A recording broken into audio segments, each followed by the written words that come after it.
The cameras flashed. The crowd froze. And just like that, Hollywood had a new obsession. For nearly 2 decades, Nicole Kidman and Keith Urban seemed like, well, like the real deal. This rare bastion of stability, right?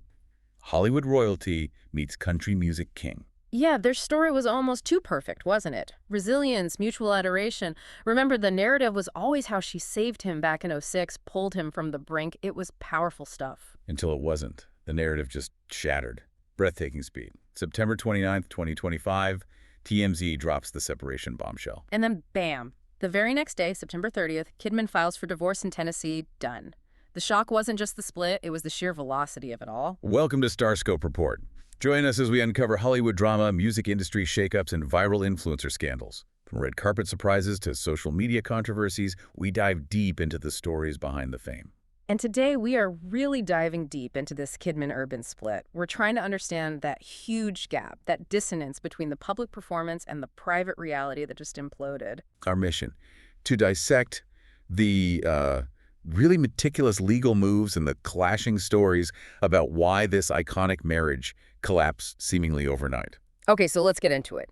Because the speed, while shocking to the public, hides the real stunner. Which is, This wasn't a sudden implosion. It looks much more like a carefully engineered dismantling. The big move, the one that stunned Hollywood insiders. It was pre-planned, weeks in advance. right, so Kidman files, cites the standard irreconcilable differences on September 30th.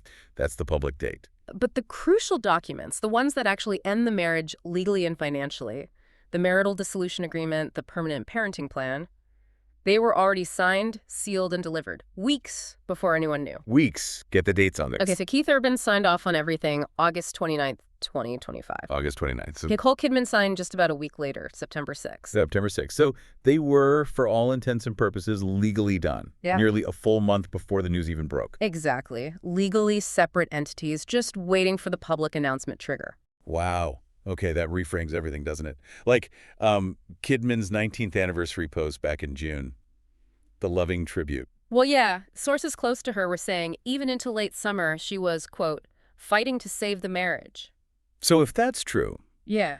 that June post wasn't stability. It might have been, what, a final public plea, a last attempt to salvage something while the lawyers were, dotting the I's behind the scenes? It certainly looks like performance versus preparation. Performing stability while actively preparing for the end game. And that legal endgame. Yeah. It wasn't just about ending the marriage, was it? It seems like it was designed for something more drastic. Oh, absolutely. Total financial disentanglement. Like Yeah. complete. It's almost a firewall. Okay, explain that. Because this part is unusual, even for Hollywood divorces. Get this. The divorce documents state unequivocally that after almost 19 years together, there are no joint assets to divide. Wait, none. Zero. No houses, no bank accounts, no investments held together, nothing. Zero joint assets listed for division. All the real estate, accounts, investments, even personal stuff like furniture, airline points. It was either already separate, held in individual trusts, or somehow dealt with before the filing. How is that even possible after 2 decades? That suggests either an ironclad prenup from day one dictating absolute separation. Or they spent potentially the last year or two meticulously and secretly untangling everything, transferring assets, closing joint accounts. A massive effort. Okay, but why? What's the strategic advantage? Is the speed worth that much hassle for people this wealthy? Speed and privacy. Yeah. Absolutely. By having zero joint assets, you skip the whole messy, public, and long process of financial disclosure, valuation fights, arguments over who gets what. Right, you avoid airing all the dirty laundry in court filings about assets. Exactly. They basically walked into court and said, finances, already handled, 100% done. That's the end game for a swift strategic divorce. Minimum fuss, maximum control. Okay, so finances sorted. No joint assets. And they both waived alimony, right? Yeah. Spousal support. Correct. Both waived it, noting they each earn, way over $100,000 a month. Independent means. What the child support? That's the move that really raised eyebrows in legal circles, wasn't it? Oh, completely. It's the ultimate clean brick move. For their daughters, Sunday Rose, who's 17, and Faith Margaret, 14, Keith Urban has prepaid. Prepaid. Yes, prepaid all his future child support obligations in one lump sum to Kidman. Wow. A single payment covering his share of everything?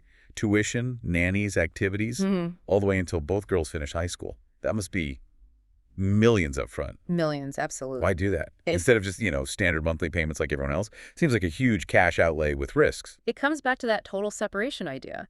By prepaying, Urban eliminates any need for future financial dealings with Kidman about the kids' costs. No arguments about reimbursements, no monthly check friction. It severs that financial tie completely. Limits future contact points strictly to co-parenting decisions, not money. Precisely. A clean slate moving forward.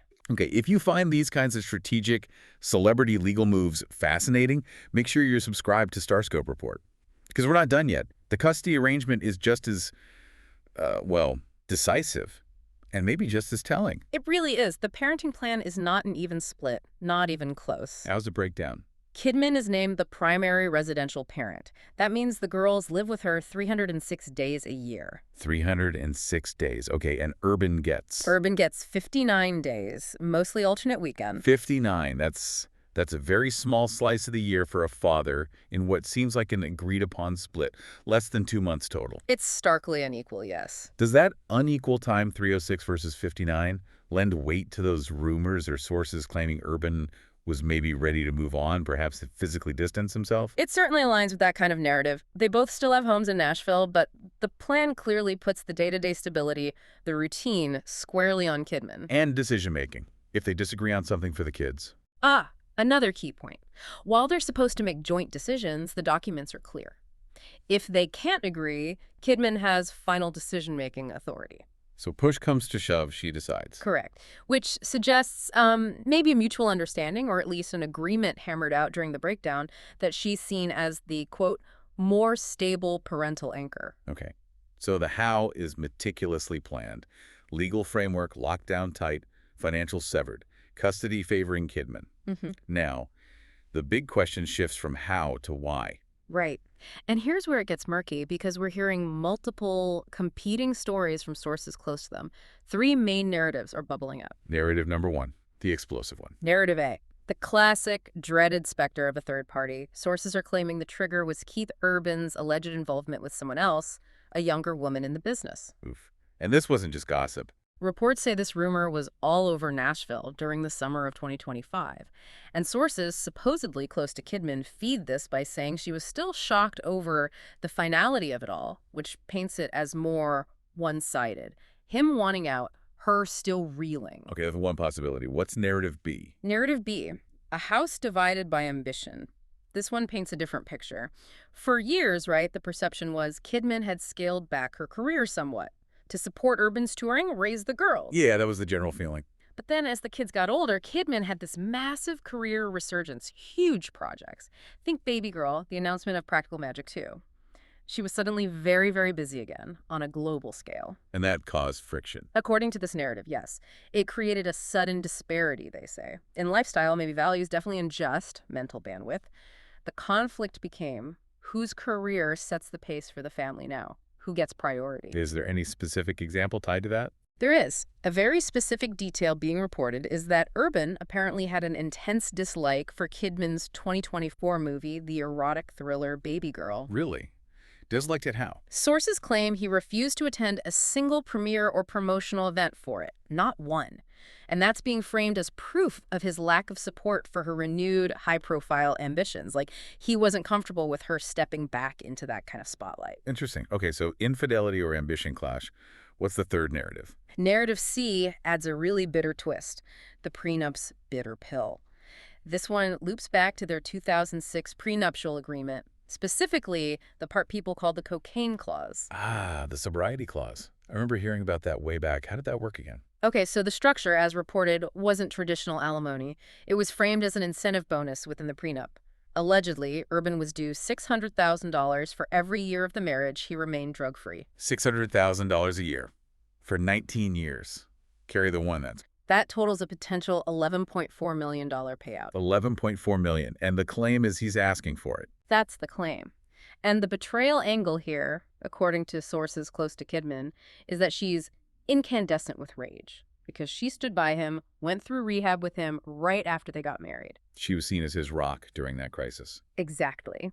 And this clause, which was maybe originally intended as a positive tool for recovery, is now allegedly being used against her as a financial demand in the divorce, a reward for staying sober that she now has to pay out. Wow. Turning a support mechanism into an $11 million demand, that does change the optics significantly. Fundamentally, it reframes the whole narrative of support and redemption. So with no official statement from them together, just these competing narratives, the public's left trying to read the science right, like watching their behavior post-filing. Totally. Tea leaves in a war room, basically. All eyes were on Urban during his High and Alive World Tour right after the news broke. What happened there? Well, eagle-eyed fans noticed things. He apparently changed lyrics in The Fighter, a song famously inspired by Kidman.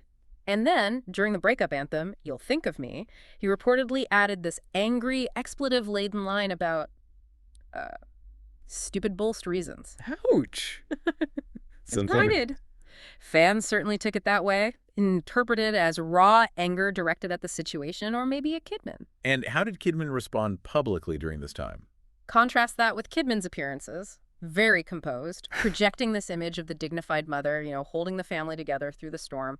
Very controlled. So one seems emotional, maybe lashing out on stage. The other project's calm, resilience. Yeah. Is that just personality, or is it PR strategy playing out?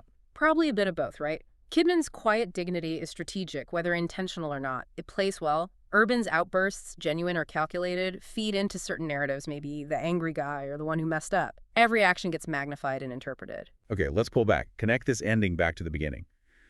The whole Kidman-Urban myth, the bedrock of their public story for nearly 20 years, was her sacrifice and his redemption. She saved him. Their love conquered addiction and fame. That's the core narrative, the foundation. And that's why this ending feels so jarring, so devastating to people who bought into it. Because these current allegations, the potential infidelity, the reported lack of support for her career, and especially that prenup clause being used as a financial weapon.